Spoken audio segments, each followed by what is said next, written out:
안녕하세요. 오늘 딥다이브에서는 요한계시록의 짐승이라는 주제, 이거 정말 흥미롭고도 복잡한 상징이죠? 이걸 파헤쳐보겠습니다. 저희가 지금 보고 있는 이 자료는 특히 계시록 13장과 17장을 중심으로 해서요, 여러 짐승들의 정체와 그 마지막 때의 역할에 대한 특정 해석을 제시하고 있습니다. 이번 딥다이브의 목표는 그러니까 이 상징적인 존재들이 뭘 나타내는지, 또 어떤 역할을 하는지 이 자료가 제시하는 그 관점을 명확하게 이해하는 겁니다. 자, 그럼 한번 시작해 볼까요? 먼저 계시록 13장에 나오는 바다에서 올라오는 짐승부터 봐야겠죠? 뿔이 10개, 머리가 7개고 뭐랄까? 표범, 곰, 사자를 다 합쳐놓은 듯한 그런 기이한 모습이에요. 이 자료에서는 이 짐승을 과거 다니엘서에 등장했던 네 제국 있잖아요. 바벨론, 페르시아, 그리스, 로마. 이 특징들을 다 가진, 그러니까 로마를 계승하는 아주 강력한 세계 짐승 정부로 해석하네요. 그리고 용, 즉 사탄에게서 권세를 받는다고 하고요. 맞습니다. 여기서 좀 주목할 점은 이 짐승이 바다에서 나온다고도 하고 또 다른 데서는 무저갱, 영어로는 어비스라고 하죠. 거기서 나온다고도 언급된다는 거예요. 이 자료는 바다와 무저갱을 구분하긴 하지만 둘 다 결국 사탄의 영향력 아래 있는 어떤 지하 세계 같은 영역으로 보는 것 같아요. 여기서 핵심은 이 짐승이 사탄의 권세를 등에 업고 세상을 장악하려는 정치적인 실체라는 점이죠. 정치적 실체요? 그 짐승의 7머리 중 하나가 치명상을 입었다가 다시 살아나는 장면도 나오잖아요. 이 자료는 그 7머리를 이스라엘을 지배했던 7제국으로 보내요. 애굽부터 시작해서 아스루, 바벨론, 페르시아, 그리스, 로마, 그리고 마지막 7번째가 방금 말씀하신 세계 짐승 정부라는 거군요. 네, 바로 그거죠. 그럼 그 치유된 머리는 말하자면 로마 제국의 부활, 그러니까 이 세계 짐승 정부의 본격적인 등장을 상징한다? 이렇게 이해하면 될까요? 정확합니다. 바로 그 지점이에요. 그런데 있잖아요. 이 세계 짐승 정부의 정체를 좀 더 깊이 알려면 이 자료는 우리를 계시록 17장으로 데려갑니다. 거기에는 붉은빛 짐승을 탄 음녀 바벨론이라는 존재가 또 등장하거든요. 여기서 이야기가 이렇게 겹쳐지는군요. 그럼 그 붉은 짐승하고 음녀는 각각 뭘로 해석이 되나요? 이 자료에 따르면요. 붉은 짐승은 방금 이야기한 세계 짐승 정부, 그러니까 7번째 왕에 해당하고요. 그리고 그 위에 타고 있는 음녀는 아주 강력한 종교 세력, 구체적으로는 바벨론 교황권 혹은 멸망의 아들로 지목을 해요. 근데 정말 중요한 건 이 둘이 결합된 상태, 즉 음녀가 붉은 짐승, 그러니까 정치 권력을 완전히 지배하고 있는 이 상태를 계시록 13장의 바다 짐승이자 동시에 8번째 왕으로 본다는 점입니다. 잠깐만요. 그럼 8번째 왕이 7번째 왕 위에 올라탄 음녀와의 연합체다. 이게 약간 혼란스러운데요. 이 자료는 그걸 어떻게 설명하죠? 네, 조금 복잡하게 느껴지실 수 있어요.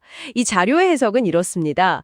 8번째 왕은 그 이전 7왕, 즉 7제국 중 하나에서 나온 존재이면서도 성격이 좀 다르다는 거예요. 그러니까 종교 세력인 음녀가 정치 권력인 붉은 짐승을 완전히 장악한 결합체라는 거죠. 이 세력은 과거 바벨론처럼 존재했지만 음녀의 영향력으로 요한 시대에는 없다가 마지막 때에 다시 나타나서 세상을 지배하게 된다는 겁니다. 이것이 전반부에 활동하는 바다 짐승의 진짜 정체라는 해석인 거죠. 알겠습니다. 그러니까 처음 등장하는 바다 짐승은 단순한 정치 세력이 아니라 종교 권력이 정치 권력을 지배하는 상태를 말하는 거군요. 그럼 이제 세 번째 존재, 땅에서 올라오는 짐승으로 넘어가 보죠. 어린 양처럼 생겼는데 용처럼 말한다니. 와, 이것도 정말 독특한데요? 네, 그렇죠. 아주 모순적인 모습인데 이 땅의 짐승은 명확하게 거짓 선지자로 식별됩니다. 이 존재의 역할은 명확해요. 앞서 말한 첫 번째 짐승, 즉 바다 짐승이죠. 그 음녀와 붉은 짐승 연합체, 즉 8번째 왕을 위해서 일하는 겁니다. 하늘에서 불을 내리게 하는 것 같은 큰 기적들을 행하면서 사람들을 막 미혹하고요. 결국 첫 번째 짐승에게 경배하도록 강요하는 거죠. 심지어 짐승이 우상을 만들어서 거기에 경배하지 않으면 죽이고 모든 사람에게 오른손이나 이마에 그 유명한 666표를 받게 해서 경제활동을 통제한다고 해석하고 있어요. 666표. 정말 강력한 통제 수단이네요. 그럼 이 짐승들의 활동 타임라인은 이 자료에서 어떻게 그리고 있나요? 네, 이 자료는 마지막 7년, 그러니까 마지막 한 2회를 전반기와 후반기로 나눠서 설명합니다. 우선 전반 3년 반, 42달 혹은 1260일 동안은요, 바로 그 바다 짐승, 즉 음녀가 붉은 짐승을 지배하는 연합체 8번째 왕이 세상을 지배하는 시기입니다. 이때 땅의 짐승, 즉 거짓 선지자가 나서서 짐승 경배와 666표를 강요하면서 성도들을 박해하고 또 두 증인이 예언 활동을 하다가 결국 이 짐승에게 죽임을 당한다고 보고요. 그리고 후반부가 시작되면서 변화가 생기는데요. 그 후에 이 자료에 따르면 예수님의 공중강림, 즉 1차 부활 사건과 지상의 7대 재앙이 쏟아지는 일이 발생한다고 해요.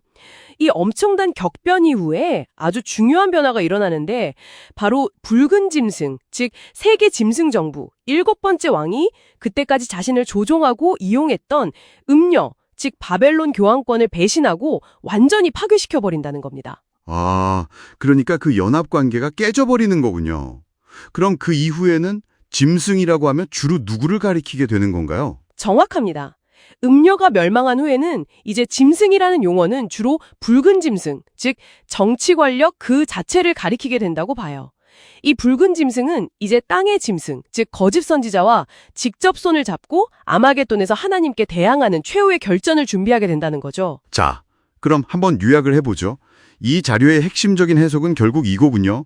처음에는 바다 짐승이라는 이름 아래 종교 권력인 음녀가 정치 권력인 붉은 짐승을 장악한 형태, 즉 8번째 왕이 세상을 지배하고 땅의 짐승인 거짓 선지자가 이를 돕는다.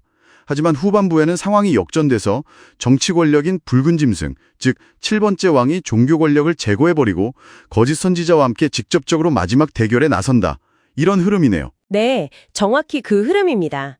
이 해석에서 정말 중요한 특징 중 하나는 왕들을 어떤 개인이 아니라 철저하게 이스라엘 역사와 관련된 국가나 제국 세력으로 본다는 점이에요.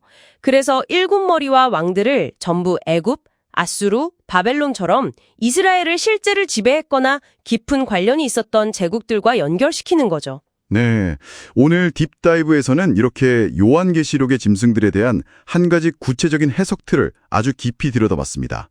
세계 정치 권력, 붉은 짐승, 또 그것을 이용하려는 종교 권력, 음료, 그리고 대중을 속이는 영적 지도자, 땅의 짐승 사이의 아주 복잡한 상호작용과 그 변화를 그리는 시나리오였네요.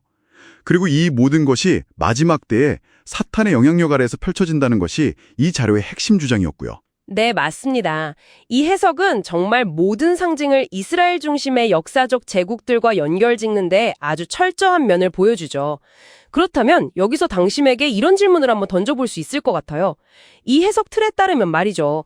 이스라엘 역사와 직접적인 지배관계가 없었던 다른 수많은 고대 문명들, 혹은 현대의 강력한 국가들은 이 종말론적인 그림 속에서 과연 어떤 위치를 차지하게 될까요? 아니면 그냥 아무런 의미가 없는 걸까요?